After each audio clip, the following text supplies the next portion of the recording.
Hey everybody, Sean here, and welcome to Revealing Truth. Now, today's topic is a touchy one, so please keep this in mind.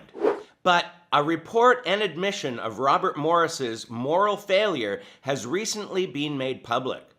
As you can see, the woman, who is now 54, has come forward with this confession of being only 12 and being taken advantage of. And this apparently lasted for 4.5 years. According to her testimony, this started in 1982. Robert is 62 now and turning 63 this year, which means that in 1982 he was 21 years old.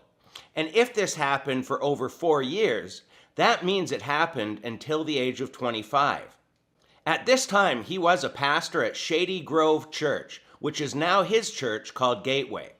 Cindy reports that he told her to lie down on her back and then touched her stomach. He told her to close her eyes, and then he did things that no pastor or anyone of his age should be doing to a girl of her age. And then he told her not to tell anyone because it would ruin everything. Ruin everything for him, but not for her. But hey, rather than read about it, let's hear Robert speak about this. My rebellion took a form of immorality that I don't like to talk about much. I was very sexually immoral as a teenager. So he's confessing to his character as a teenager. Yet this behavior continued into his 20s as a pastor. And it started early in my life, and it was very easy for me. Now, I'm going to share something with you that I've really had to struggle with sharing the details, things that I'm going to be sharing with you today. But when I say it was easy for me, I was very immoral, and I was immoral a lot. And I can remember a conversation with my friends, and they said, one of them said, "You're just blessed." That's what they said. Because we would go out and meet girls, and I would end up being immoral just in one night. And so they began actually, it's so horrible to share this because of what the word blessed means to me now. And that I've written a book called The Blessed Life, and it's about giving, not taking. But his book is all about the unbiblical practice of tithing and why he's so rich. And we've done many videos exposing his lies and greed on this topic. But that's not what today's video is about. And it's about giving to give, not giving to get. So it's the total opposite of the way I was before I met Christ. Here's what I've realized. I was not blessed, I was cursed. There was a curse on my life where immorality came easy for me. In other words, there was a bent toward that. I'm going to show you that the Lord showed me what the root of that curse was. The reason I'm going to show you is because I think if there's a bent toward your life toward a certain sin, maybe God could show you the root, and you could cut the root off and not have that fruit anymore. You understand what I'm saying? I learned to lie and manipulate. Because I also had rejection, I didn't want to be rejected. So I looked for the girls that would be the most susceptible. And I learned how to spot this in girls. Please hear me. There's a reason I'm sharing this. The very thing, ladies, that the world tells you to give a man before marriage so that you can keep him is the very thing that will cause you to lose him. I looked for girls that did not have a good relationship with their father. I learned to spot that. I looked for girls that were insecure. And I don't know, now I look back on this, I can tell I did it. It wasn't like a plan that I had, but I could spot this. Girls were made to be held by men.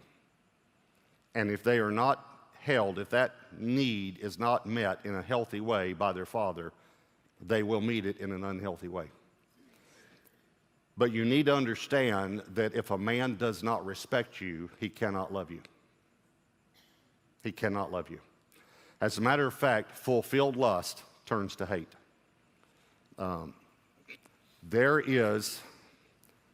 God meant for us to express love in a healthy way.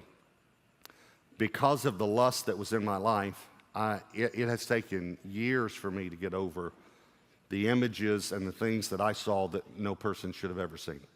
And the appetites that were created in me that God never intended to be created in me.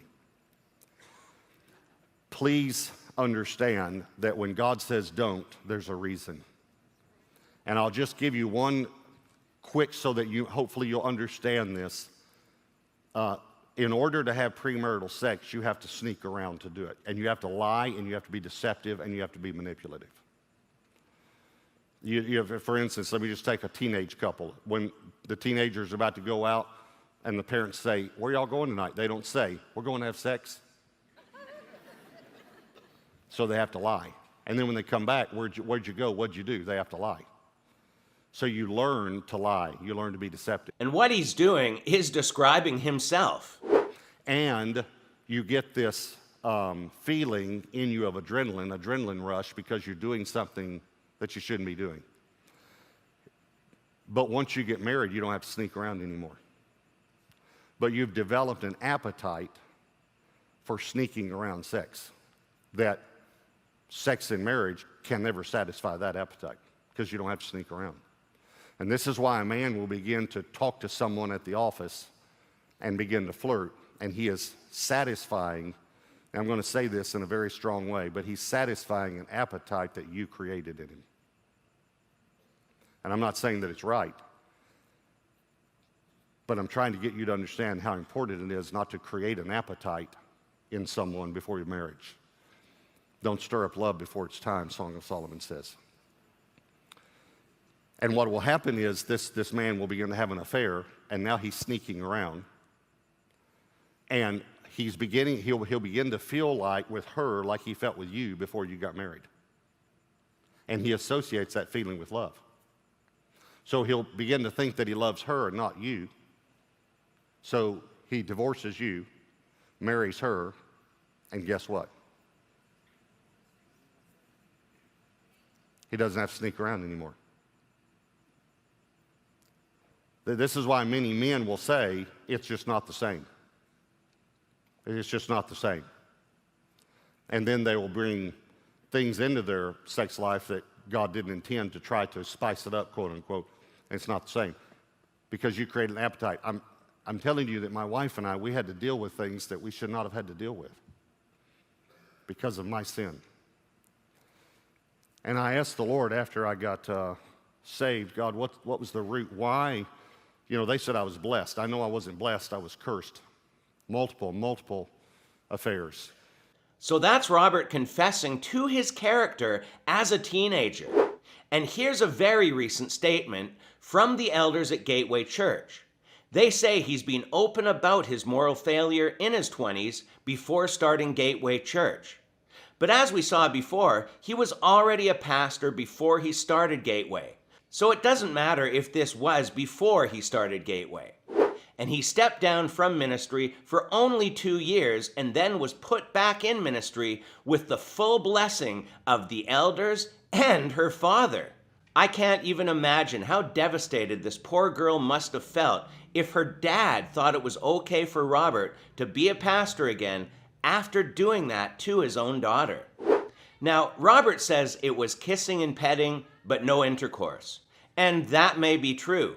But she says things changed when she turned 16 and that he would take her out in his car and attempt to have more intimate relations. So if this is true, then the only reason Robert can say he didn't do this is because she didn't let it happen. It's not like he was the one drawing the line. And what's even more shocking is that Debbie Morris called Cindy and said she forgave her. Like it was Cindy's fault all of this happened. What an absolute mess. So let's look at this from a biblical point of view. Can a pastor be restored back into ministry after living in treacherous sin and stepping down for some time? Yes, of course they can. But I think in this example, it's a different story. 1 Corinthians 5:11 says, "But now I am writing you that you must not associate with anyone who calls himself a brother, but is sexually immoral or greedy, an idolater or a slanderer, a drunkard or a swindler. With such a man, do not even eat. Well, Robert is guilty on at least 2 of those points, and we're told not to even eat with such a person. It goes on to read, "What business is it of mine to judge those outside the church? Are you not to judge those inside? God will judge those outside. Expel the wicked person from among you." God's forgiveness is amazing, and we should also be willing to forgive. But that forgiveness doesn't automatically restore a former status. A drunk driver can be forgiven, but the damage he may have done stays the same. Even a pedophile can be forgiven, but by law, he will never be allowed to work with children again. And that seems to be what we're dealing with here. Not to mention 1 Timothy 3 says that being an overseer or a pastor must be without reproach and not greedy for money. And Robert fails on both of those accounts.